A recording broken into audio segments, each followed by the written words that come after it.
यहाँ देखो, ये कौन है?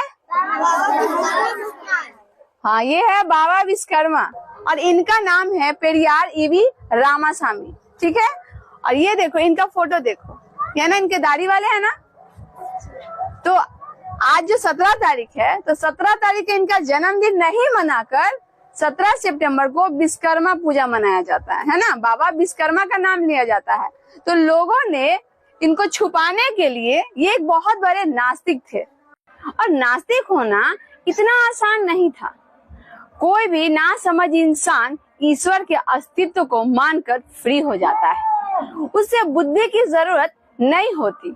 लेकिन नास्तिक होने के लिए दृढ़ विश्वास, योग्यता, साहस की जरूरत होती है। ऐसी योग्यता उनके पास होती है जो तर्क कर सके, समझे। क्या बहुत भगवान से सवाल था, जो लोग जो है ना इनसे डरने लगे और इनके सवालों का जवाब किसी के पास नहीं था। तो इनको छुपाने के लिए लोगों ने इसका आविष्कार किया, बाबा विश्वकर्मा का, है ना। दाढ़ी मैच कर रहा है ना इनसे, ताकि पेरियार ईवी रामास्वामी का अस्तित्व मिट जाए, खत्म हो जाए और लोग कोई नहीं जाने इनको। इस वजह से इसका आविष्कार किया। देख रहे हो ना दाढ़ी वाला बाबा का। तो इन्होंने क्या सवाल किया था, चलो मैं आपको बताती। इन्होंने कुछ सवाल किया था, क्या तुम कायर हो? तुम हमेशा छिपे क्यों रहते हो? किसी को दिखाई क्यों नहीं देते?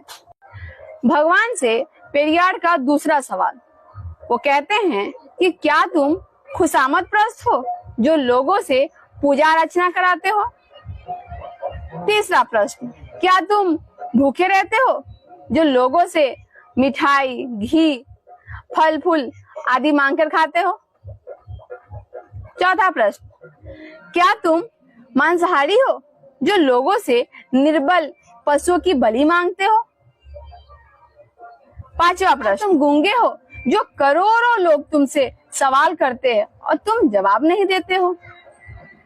भगवान से पेरियार सवाल करते हैं, क्या तुम कमजोर हो जो रोज होने वाले बलात्कार को रोक नहीं सकते? इसी प्रकार पेरियार ने 15 सवाल भगवान से पूछा है और ये कुछ सवाल मैंने तुम सबको बताया है।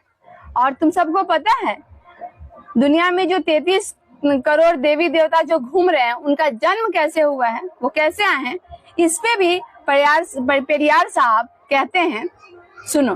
मंदोदरी जो है मेढक से पैदा हुई, श्रृंगी ऋषि हिरण से पैदा हुआ, सीता मटके से पैदा हुई, गणेश माँ के मैल से पैदा हुआ और हनुमान कान से पैदा हुआ और हनुमान का बेटा मछली के पेट से पैदा हुआ। तो हमारे जो देवी देवता हैं इस तरीके से पैदा लेकर धरती पर आए थे।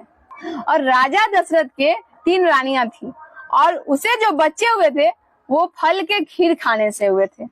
मैं ये सब तुम्हें इसलिए बता रही हूँ ताकि तुम सब सोचो, क्या ये पॉसिबल है? कोई कान से पैदा हो सकता है? कोई मछली के पेट से पैदा हो सकता है? ठीक है, ये सारे सवाल पेरियार साहब के थे। और तो और हद तो तब हो गई जब कर्ण सुर से पैदा